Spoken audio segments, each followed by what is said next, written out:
meu povo! Aqui é o professor Ezequiel Santos, de Geografia. Vamos aqui com mais um vídeo no canal, hoje respondendo questões de cartografia. Pega a tua ficha aqui na descrição do vídeo e fica ligado. Responde e confere aqui com a gente se tu acertou, beleza? Então, na primeira questão que eu separei aqui para a gente responder, é uma questão de introdução à cartografia, que fala da finalidade, da formação da cartografia enquanto ciência. Então, ela traz um texto que diz assim: o conceito da cartografia, hoje aceito, sem maiores contestações, foi estabelecido em 1966 pela Associação Cartográfica Internacional, ACI, e posteriormente ratificado pela Unesco no mesmo ano. A cartografia apresenta-se como um conjunto de estudos e operações científicas, técnicas e artísticas que, tendo por base os resultados de observações diretas da análise de documentação, se voltam para a elaboração de mapas, cartas e outras formas de expressão ou representação de objetos, elementos, fenômenos e ambientes físicos, socioeconômicos, bem como a sua utilização. Então, é uma questão que traz aí um texto sobre o conceito da cartografia enquanto ciência. E é importante a gente lembrar o seguinte, que a cartografia ela vai ser desenvolvida muito antes do pensamento científico se desenvolver no mundo, né? Mas não com esse conceito, né? Os primeiros mapas datam lá dos povos babilônicos, sumérios, assírios, né? Onde os povos eles faziam os mapas para poder se localizar de acordo com o seu ponto de vista no território. Mas aqui esse conceito ele foi criado na década de 60, é um conceito que vai trazer uma influência muito forte europeia. A gente sabe que quando a cartografia moderna ela se desenvolve, a gente está vivendo ali um mundo baseado, né, um mundo ocidental, baseado na cultura eurocêntrica, e muito do que a gente tem hoje é fruto da visão eurocêntrica de mundo. Inclusive, a maior parte dos nossos mapas são mapas elaborados a partir da ideia da Europa ser o centro, estar acima, ser superior. Então, a questão ela diz o seguinte na letra A.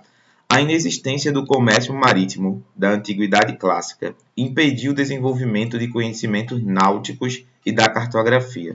Essa alternativa está errada, porque na Antiguidade Clássica a gente teve um desenvolvimento, sim, náutico e inclusive cartográfico, principalmente no mundo ocidental, no mundo oriental, com os povos árabes. Já nas civilizações mais antigas, os sumérios, os babilônicos, já faziam mapas. Não eram mapas como a gente conhece hoje, mas a cartografia já era desenvolvida. A letra B diz: a produção agrícola de base escravocrata nas sociedades clássicas dificultou o conhecimento pelos europeus de terra fora do continente.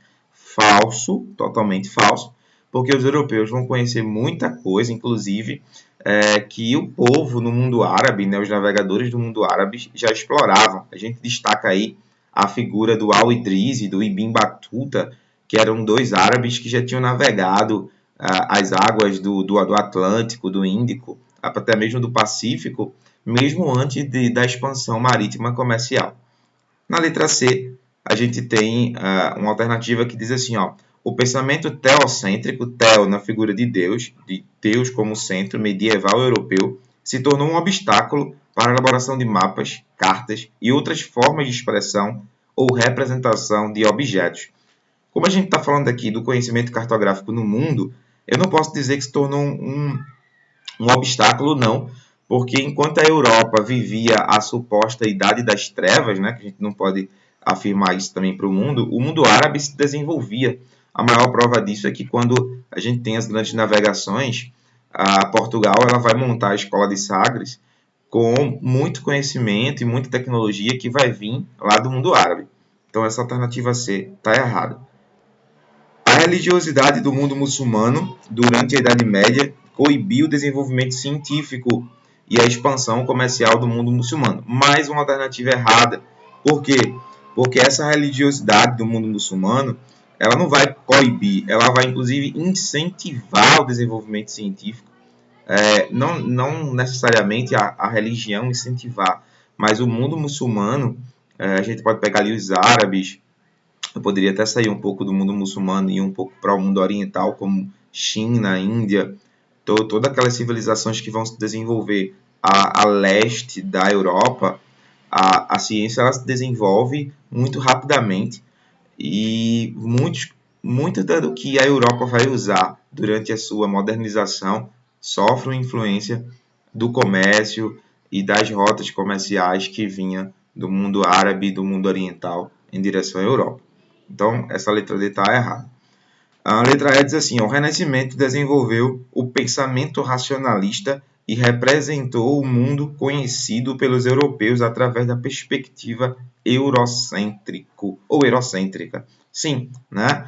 Quando a gente fala de cartografia, esse período marcado como Renascimento, você vai ter os mapas elaborados a partir da visão eurocêntrica de mundo. Isso é usado até hoje, quando tu pega um mapa que tu tem a linha lá de Greenwich no meio do mapa, colocando a Europa e a Inglaterra acima, isso é uma forte influência europeia, porque quando a gente olha para a Terra no espaço, a gente não tem lá o referencial de norte e sul, mas como a cartografia ela tem muito da criação do homem, isso foi meio que imposto, né? A Europa, seu centro, está acima das outras regiões. Bem, vamos para a próxima questão. Aqui a gente tem uma questão que fala sobre a cartografia e sua evolução técnica, né? E a evolução técnica da humanidade. Assim, a cartografia veio acompanhando a evolução técnica da humanidade e o mapa foi se impondo como instrumento capaz de reunir informações úteis ao homem para fins diferenciados. A respeito do uso atual do mapa, é correto afirmar que... Então, a questão está falando sobre o uso atual do mapa, ou dos mapas. E vamos ver o que diz aqui as alternativas. A curva de nível é uma linha que no mapa liga pontos de mesma amplitude térmica. A gente tem um erro aqui, ó, que não é amplitude térmica. A curva de nível ela vai ligar pontos, na verdade, de mesma altitude, tá? Curva de nível vai ligar pontos de mesma altitude e não de mesma amplitude térmica, tá? Ou curva de nível também conhecido como isópsis. A letra B diz assim: o planisfério de Mercator é o mapa mundi usado como padrão nos livros e atlas, porque ele representa com maior objetividade a constituição geomorfológica do planeta. Falso, porque o planisfério de Mercator, inclusive, ele foi desenvolvido com uma visão eurocêntrica muito forte, né? Onde coloca as áreas dos países do norte muito mais destacadas. Não é o mapa padrão usado nos livros e nem nos atlas. A letra C diz assim: o planejamento territorial, com base em informações geoprocessadas, visa reduzir a ação da fiscalização do Estado. Não! O planejamento territorial, com base em informações processadas, visa melhorar a fiscalização do Estado. Tá? A letra D diz assim: os mapas que utilizam escalas pequenas permitem uma representação mais detalhada da realidade enfocada. Não. A gente sabe que um mapa, quando ele tem uma escala pequena, quer dizer que ele vai ter um grau de detalhe menor. Já um mapa que tem uma escala muito grande, você vai ter uma riqueza de detalhe maior. Então, é errado essa daqui. E a letra E diz: a indicação da escala utilizada é indispensável para a leitura adequada de produtos cartográficos. Isso. Se você não tiver uma escala, fica difícil você identificar adequadamente o mapa, porque a escala informa quantas vezes a superfície real ela foi reduzida. Vamos aqui para a próxima questão. Então, na terceira questão, a gente tem aqui, ó, as imagens de satélite têm sido utilizadas na geografia em uma grande variedade de aplicações, entre as quais destaca-se. Para salientar o seguinte, que os satélites são desenvolvidos a partir da Guerra Fria, né? Então você tem um melhoramento muito grande da identificação do território e hoje não só da identificação, mas como do gerenciamento do território. Então as imagens de satélite hoje elas são usadas em inúmeras finalidades, mas vamos ver o que as alternativas estão dizendo aqui. A catalogação de monumentos arqueológicos abaixo da superfície do solo. Não, as imagens de satélite não têm essa finalidade. A catalogação dos monumentos arqueológicos são feitas presencialmente no solo, por indivíduos que trabalham com isso. Talvez uma localização de um território, de um local, mas não a catalogação. A letra B, a identificação de minerais de interesse comercial em águas profundas. Também não. Tá? O satélite pode até identificar ali o tipo da rocha, tá? Mas a identificação do mineral é feita em loco, né? Se for no mar, ele vai ter que fazer a perfuração, né? A quem for explorar vai ter que fazer a perfuração para identificar que tipo de mineral tem ali abaixo. Letra C. O auxílio na interpretação dos fluxos econômicos. Essa aqui piorou, né? Interpretação de fluxos econômicos. O satélite não vai estar movimentando e nem visualizando as transações financeiras, que hoje a maior parte delas são digitais, mas não podem ser captadas pelo satélite. Tá? A letra D diz o monitoramento meteorológico, gestão e segurança do território nacional. Correto. Né? Os satélites hoje eles permitem que a gente monitore da maneira mais adequada o tempo atmosférico, sabendo ou tentando prever o máximo quando é que vai ali ter um vento mais forte, uma chuva de maior intensidade, um período de maior insolação. O satélite também permite a gestão e a segurança do território nacional, porque ele permite a identificação das áreas de fronteiras e o monitoramento dessas áreas de forma mais abrangente e até de forma mais detalhada. E a letra E diz que a reflexão acerca dos movimentos sociais existentes no campo e na cidade. Nada a ver essa questão. O satélite ele não vai permitir a reflexão de movimentos sociais. Vamos aqui para a quarta questão. Então, aqui, ó, na quarta questão, a gente tem uma imagem que mostra projeções cartográficas, uma projeção cilíndrica, uma projeção cônica e uma projeção azimutal polar. É importante destacar que cada uma dessas projeções tem uma finalidade. Por exemplo, na projeção cilíndrica, o foco é enfatizar as áreas que estão mais próximas do Equador, onde vai diminuir ali as distorções dessas áreas. Na projeção cônica, nós temos o foco para distorcer o mínimo possível as áreas de latitudes médias. E na projeção azimutal polar, o foco são os polos. Então vejamos aqui. A alternativa A diz o seguinte: a expressão dessas imagens, né, ou seja, as relações e as figuras sobre essas imagens, é correto afirmar o quê? Expressam tipos de projeções básicas da técnica cartográfica, das quais se derivam a maioria dos mapas conhecidos. Tá? Então, a gente tem aqui na letra A já a resposta, né? São tipos de projeção cilíndrica, cônica e azimutal, da onde sai a maioria dos mapas conhecidos. Mas vamos ver aqui por que as outras estão erradas. A letra B diz: apresenta uma construção complexa de modelagem matemática da Terra. Até aí tudo bem. Transformando a parte plana em um geóide. Não. O geóide é a forma da Terra. Então, a projeção ela pega a forma da Terra e projeta de acordo com o interesse do indivíduo. E não projeta em forma de geóide. A letra C diz assim: geram distorções únicas no cilindro, no cone e no plano, respectivamente. Não, está errado, porque a distorção de cada projeção é de acordo, inclusive, com a projeção. Se eu tiver uma projeção cilíndrica, a distorção vai ser maior nos polos. Se eu tiver uma projeção cônica, a distorção vai ser maior no equador. Se eu tiver uma distorção plana, a distorção ou azimutal, a distorção vai ser maior também na altura do equador ou até mesmo nos trópicos. A letra D diz assim: caracteriza-se pela propriedade de deformação das áreas representadas, mantendo uma relação constante com a superfície terrestre. Relação constante, não, tá? E por quê?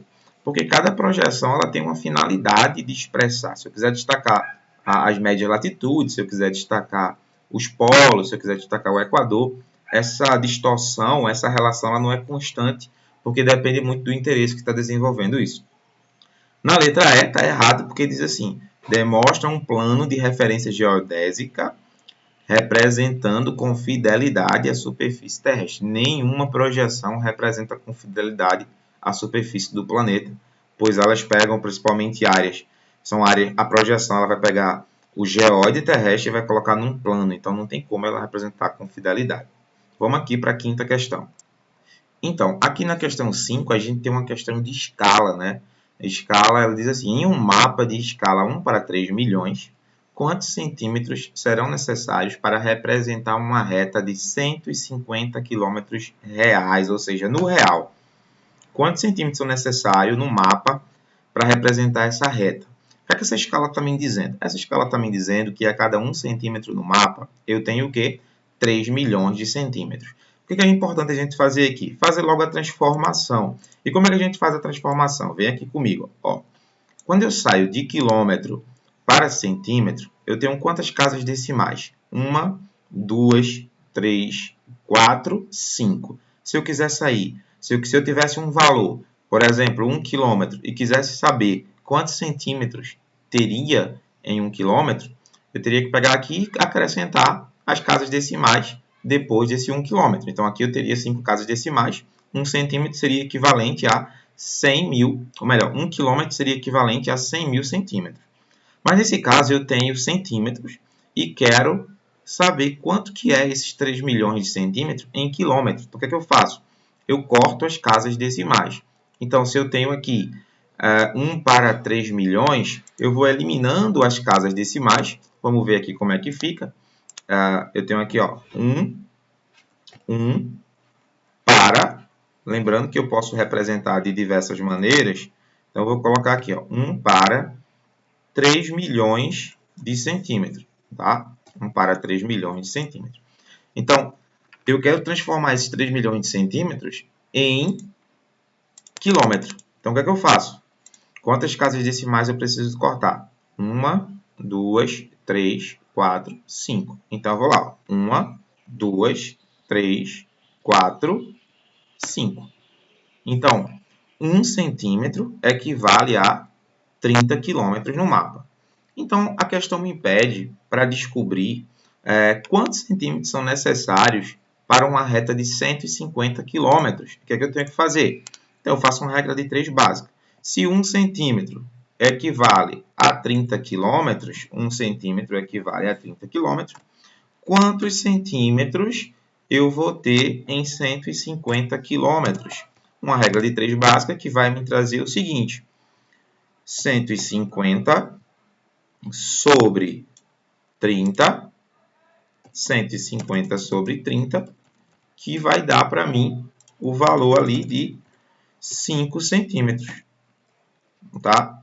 5 centímetros. Então, 5 centímetros no mapa equivale a 150 quilômetros no real. Observa aqui, ó, se 1 centímetro é 30 quilômetros, 2 centímetros é 60, 3 centímetros é 90, 4 centímetros é 120 e 5 centímetros é 150 quilômetros. Então, aí, a resposta seria a letra D. Tá? Então, valeu! Continua acompanhando a gente aqui no canal. Qualquer coisa, tira as tuas dúvidas, manda as tuas mensagens, as tuas dúvidas e segue a gente lá no Instagram. Valeu!